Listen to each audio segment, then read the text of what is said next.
stars. We could walk into a room at a convention. Did we want a beer? We got it. Did we want drugs? We got it. Did we want food? We got it. Did we want sex? We got it. And this was fun. I will say that in some level, on some levels, it also we helped destroy ourselves with it. When I was working on the Fragile Path, which was one of my favorite projects, I was working with a Native American writer and shaman named Owl Goingback, who, if you've read the book, he wrote the Vision of Walking Hawk.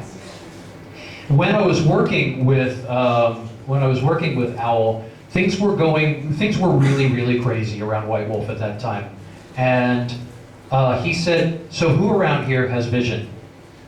And I was like, "That's a tricky question. How do you mean that?" And he said, "The things you are writing in these books, some of them are real. Some of you obviously know what you're writing about. Some of you obviously have vision. Who is it?" And I said, "Well, I didn't want to say, well, me." I said, "Well, there are a number of us who do." And he said, "You should be careful."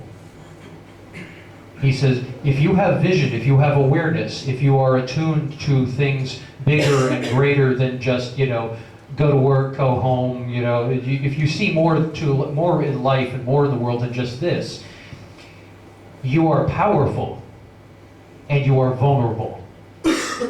Because if a man, and I will use his word was demons, he is not a Christian, but he was using the word demon as evil spirits. He says, if a man with vision walks into a room filled with or rather he said, back up here, if a normal man walks into a room filled with demons, they won't notice him and he won't notice them, and everything will be just just a room. I'm walking through. If a person with vision walks into that room, the demons go, "Lunchtime!" And he goes, "Ah!" You should be careful with what you do with your vision. I take that very seriously. And Owl was absolutely right. Because while it was really goddamn fun to be doing the rock star thing, and I'll tell you, I won't say I regret nothing. I regret only one thing, and I'm not going to talk about that. But while I enjoyed it, we went too far. And well, Wraith was the result, among other things, the Wraith curse and all of that. But it was, we had a really good time, but we went too far. And like I've said here, my standards with Mage got higher and higher and higher and higher. And I began driving myself crazier and crazier and crazier trying to deal with them. Things around the office got so bad for things not connected with me as well as with things that were, that finally I had to start working at home, because if I went into the office, not only did I never get anything done, but I ended up coming home like having nightmares. So eventually, my then girlfriend, now ex-wife, Wendy Blackson, we got a computer and we set up an office, and I wrote the last, I don't know, 15 or 20 books that I worked on for White Wolf. This is about 1997. So from about 1997 to 1999 or 2000, I'm writing the books at home in my office, because I got so consumed with what I was doing that it was driving me crazy, and I was driving the people I was with crazy. I will take full responsibility. At the time that I left White Wolf, I wanted out and the CEO wanted me out. There were people who loved me and who offered to give up their jobs if I would stay, and there were people who couldn't wait to see my ass out the door. And I will take responsibility for being a very difficult person to work with at that time. And I was a difficult person to live with at that time. And later, a few books, like, if anyone, who in here has read Infernalism, The Path of Screams? Yeah, that was me around 1999. Why would anybody sell their soul in a world where demons and making pacts with demons means eternal damnation? I'll tell you why they sell their soul, for this reason, and this reason, and this reason, and this reason. That's where I was in 1999. Raveofevil.com, just because it's pathetic doesn't mean it's not dangerous. I don't know how much people read between the lines or how much of what I put in, because I mean, I wrote this stuff. I don't know how other people perceive it. But in the last few books I did for Mage, I began tearing everything apart. Partly because, like I mentioned earlier, I was tired of the Van Velvet Battle Cyborg Syndrome, and partly because I felt like I had trapped myself. I'm going to do the Henry Rollins thing here with the microphone. I figure if I'm going to imitate Henry Rollins, I might as well. There's a funny story about that. I'll tell you in a minute. But I felt trapped, and I didn't feel trapped by Mage. I felt trapped by what I had done and what other people around me were doing with it. And it wasn't that Mage was bad, it was that we lost track of our attention. We forgot that we walked into the room full of demons and they went, lunchtime! It took me a few years to sort that shit out. And this was the result. The short stories I began publishing shortly after that were the result. I'm still finding wonderful new results with the help of Sandy here, R.P.G and the work that I've done with Realms of Fantasy and so forth. It was for a little while. I was Phil Brucato from White Wolf lives in a box this big, and then the box was taken away. I was like, okay, who the fuck am I now? It took me a little while to find out. And now, 10 years later, when I have achieved, there were people who were like, Mage, what? You did role-playing games? Oh, I know you from this webcomic, or I know you from this story, or I know you from Ravens and Library. Now that I am no longer in that box, to come here and see all you guys and realize I wasn't forgotten at that time, thank you. It's really gratifying, both to be out of the box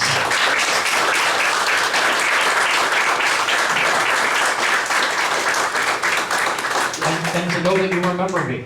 Thank you. So the story about the Henry Rollins thing. Okay, so I love goth bars.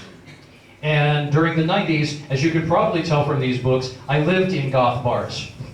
And one of the things, especially in the 1990s, everybody got so fucking serious about, oh my God, I'm smoking my clove and I'm sitting here and my damned soul doth writhe in chains of torment. Oh, he's dancing, how pathetic.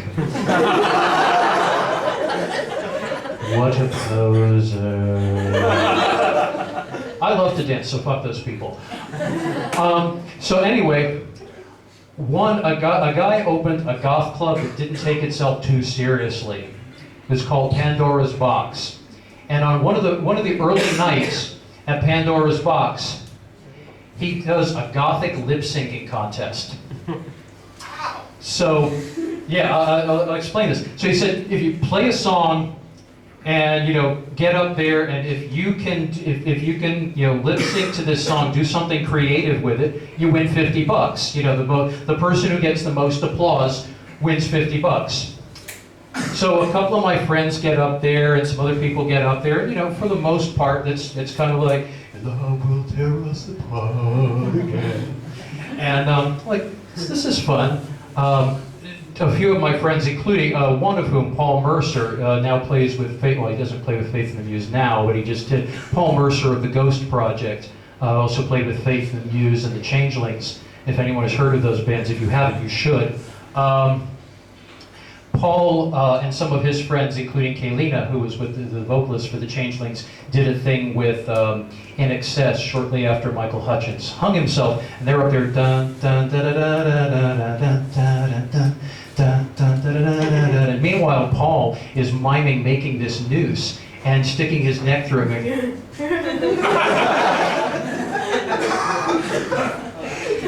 And meanwhile, the girls are going dun dun dun dun dun dun dun dun.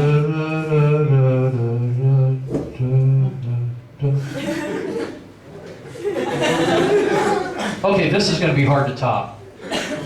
I'm thinking this is funny, and Wendy says, "Go do it."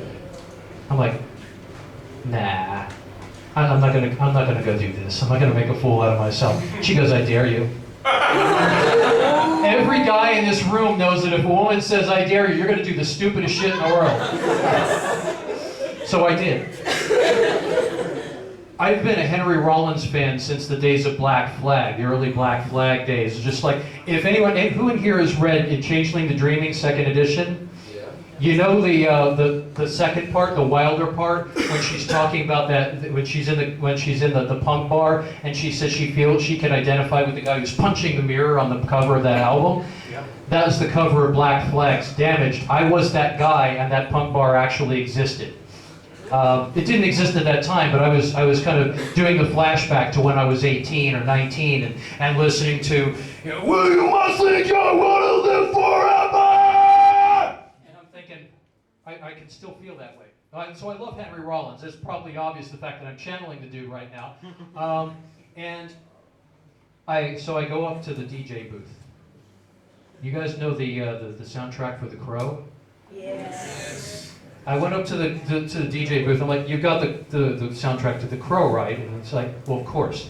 This is a goth bar. It's 1997. Of course he has the soundtrack to The Crow." I said, "Ghost Rider" by Rollins Band. And I get up there.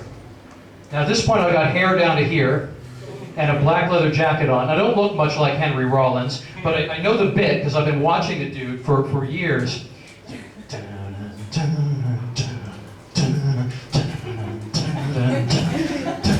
Ghost Rider motorcycle! And I just start throwing myself into burn with fire, fire, fire, fire! And I'm like, look out when during the instrumental break, I'm like taking my jacket off, throwing it on the ground and stuff like, burn! Don't forget to burn! Don't forget to burn! And I look out and my friends are doing this slow motion mosh in front of the stage.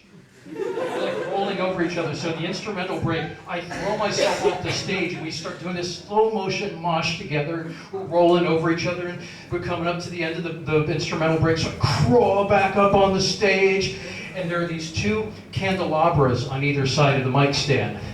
And I take the mic off of the mic stand again, wrap it around my hand like this, and I'm like, Ghost Rider motorcycle hero!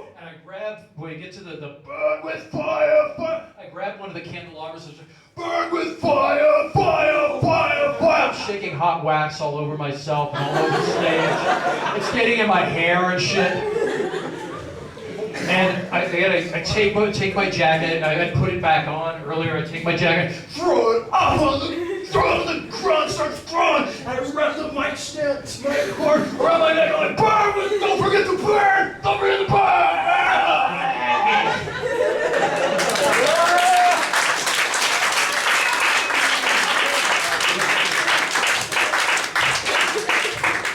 Thank you. Yeah, that was their reaction too. Guess who won? I bought a Rollins Band CD with it, The End of Silence. If I ever meet the guy, I'm going to tell that story. He's either going to laugh, kick my ass, or both.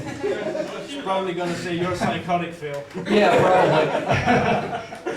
So, anyway, questions. Who's next? Yes. Be careful what you ask. First of all, you mentioned that Rave was a curse. Oh, God. Oh, It's a Rave question. Oh, the Rave curse. There are very few people that actually enjoy Rave. Yeah, that includes the people who worked on it. That's the first part. I mean, why you mentioned Rave was a curse. And the second question is like, apart from game mechanics, you get why, as you said, in the early 90s, mid 90s, it was quite a cool company, developing quite cool games. In my mind, in my perceptions, Vampire, Mage, Rave, Changeling, they were more than games. Yes. They were more, there were opportunities for me to discover things I wasn't aware of. You rock. Yeah, you mentioned like Black Flag and the Changeling, the second part, the Rise Above thing. I didn't even know Yates before I read Vampire or other things. I mean, there were lots of cool things inside. I mean, there were cool lyrics, cool references to poetry, to literature. And at some point, things got toned down. You mentioned that you felt like rock stars. Okay, there is a side effect to that. But if you actually felt like rock stars, it was depicted in the books. And that was cool.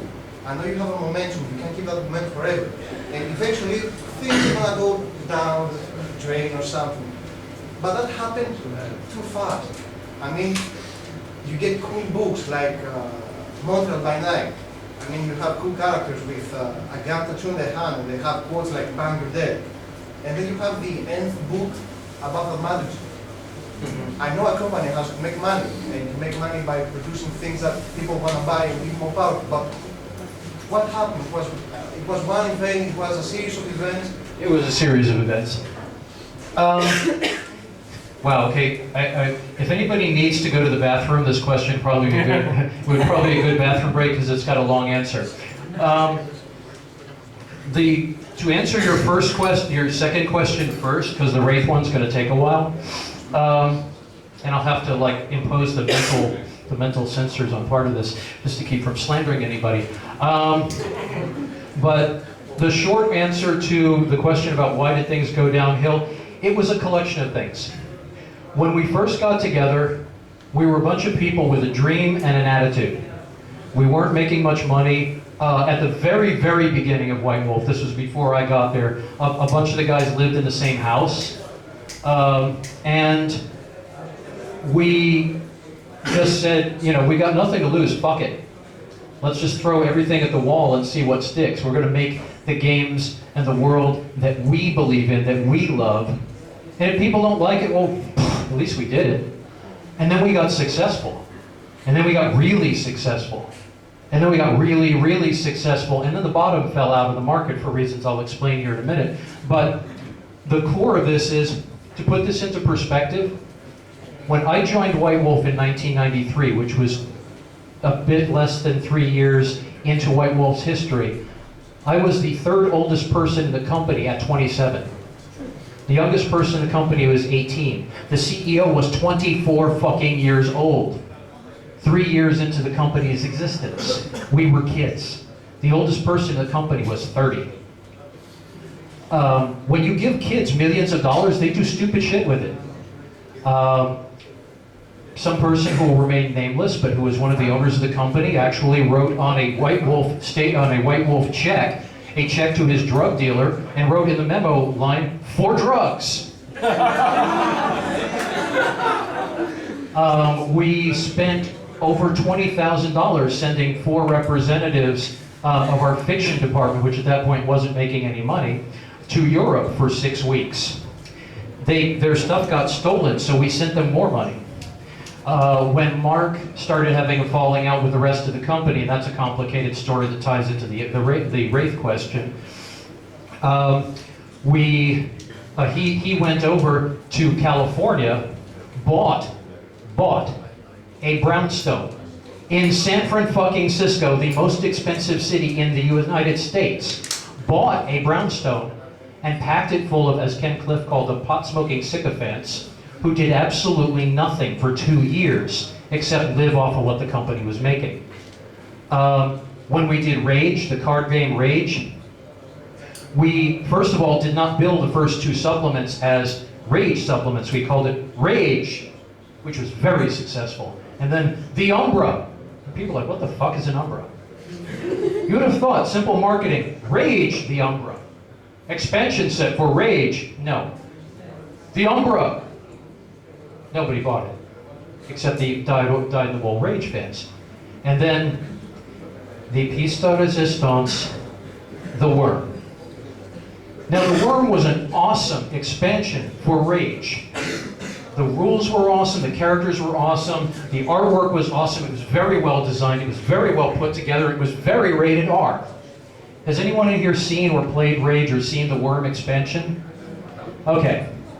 Some of the cards included things like Entro Rend, Ass Whoopin' Lynch Mob, Bitch Slap.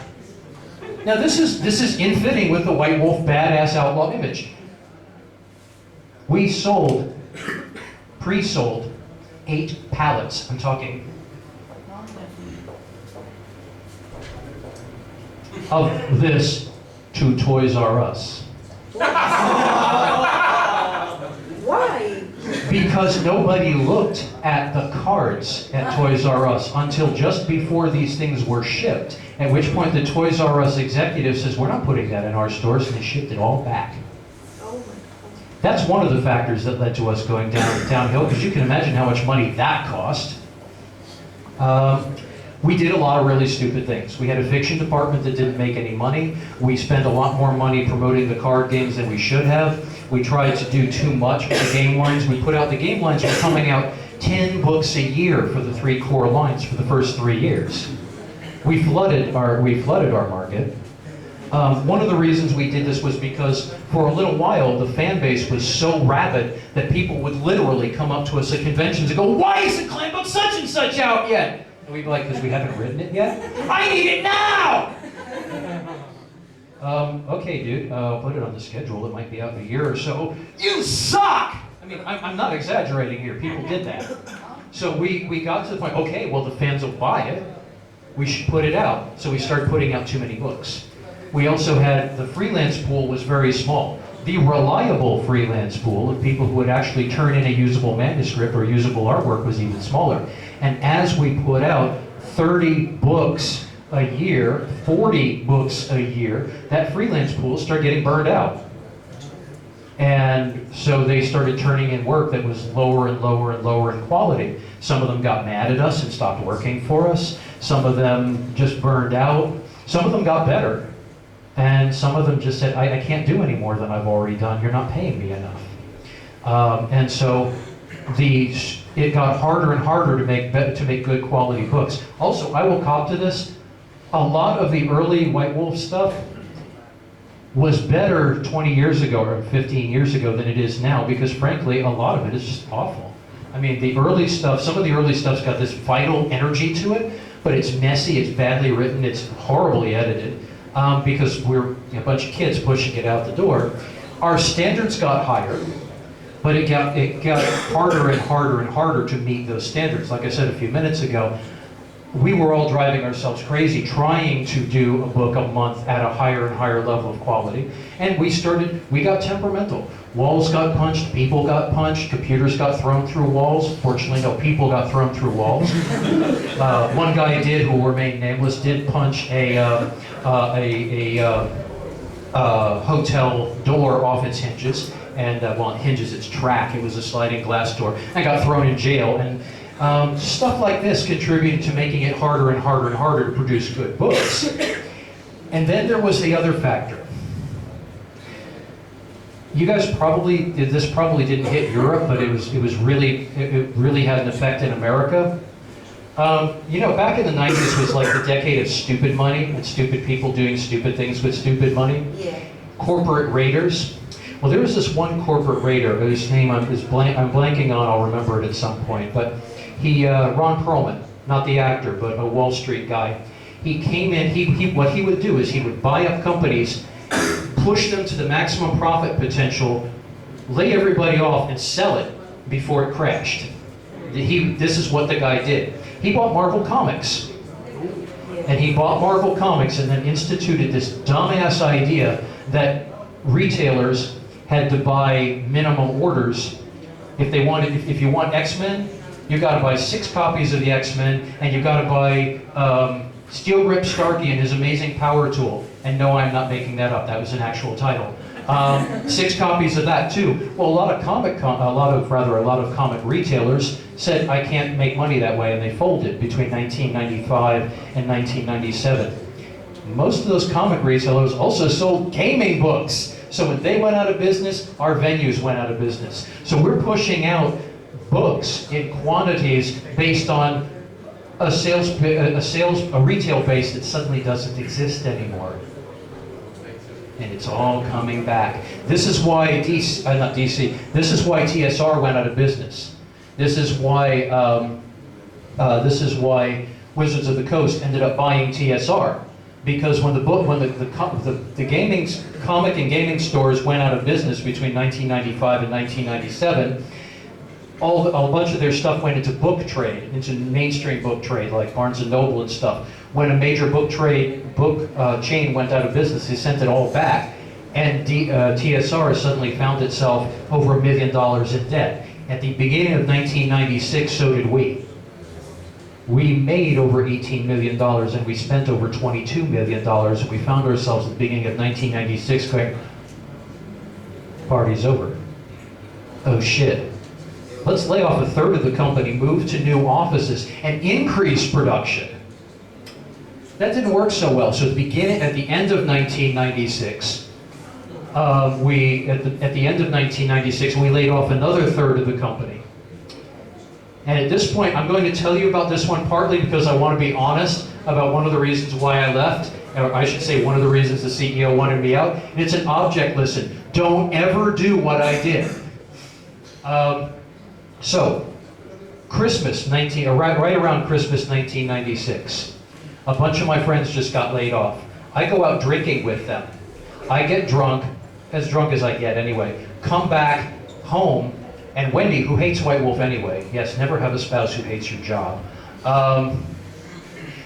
I'm furious because my friends just got laid off after we spent a year at cut pay trying to make things work, and they didn't work.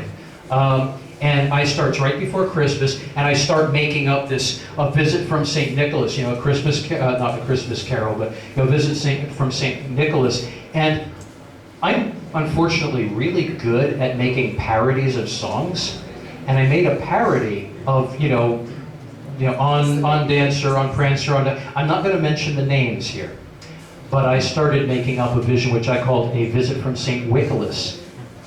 St. Nicholas being Steve Wick, the president of White Wolf. And I made up this thing making fun of him and trashing the company. And the last line of this poem was something to recall with your holiday fun. White is the snow and these wolves eat their young. Wendy says, put it online. This is the second dumbest thing I've ever done in my life when I said yes. Naturally, she posted it up anonymously. It took them about 12 hours to find out who did it, and I got chewed out, and I deserved it. I still kept my job, but my job was on borrowed time after that. There were many things that the White Wolf management did that were screwed up. I will take full responsibility for that. That was dumb. Don't ever do that. Do not ever make a parody Christmas carol about your boss and post it up online. That's really fucking stupid. So, anyway, to wrap up all this tangent, that's one of the reasons that the quality was going down. Because not only were we pushing ourselves harder and harder and burning ourselves out, but also the bottom fell out of our market. We made 18.5 or something like that million dollars in 1995. We made like $15 million in 1996 and like $11 million in 1997. And it's really hard to sustain a company with salaries and offices and stuff in the warehouse and taxes and utilities and all that stuff on that. So that's one of the big reasons that things declined. As far as the Wraith Curse, so when we came in. When Vampire appeared in 1991, role-playing games were, I'm a superhero, you Killdozer, I will beat your ass. Roll, roll, roll. We kick Killdozer's ass. My Thaco is 16. Well, my Thaco is 22. My knight wades through your goblin army, and this is what role-playing games were. Except for a few things like Chaosium's Rune Quest, Call of Cthulhu, Aaron Alston's work for Hero Games, which was just fucking amazing, and which was a huge influence on my own work. For the most part, the role-playing games were kind of in stasis by the late 80s. They were childish. Even the best stuff, it was childish. And then Vampire comes in and goes, boom! I'm gonna get you to think about real-life issues. Sex, drugs, rock and roll, we've got STDs, we've got BDSM, we've got alternative sexuality, we've got gender pronouns that include female gender pronouns, and the rest of the role-playing game industry went, and the role-playing audience went, more?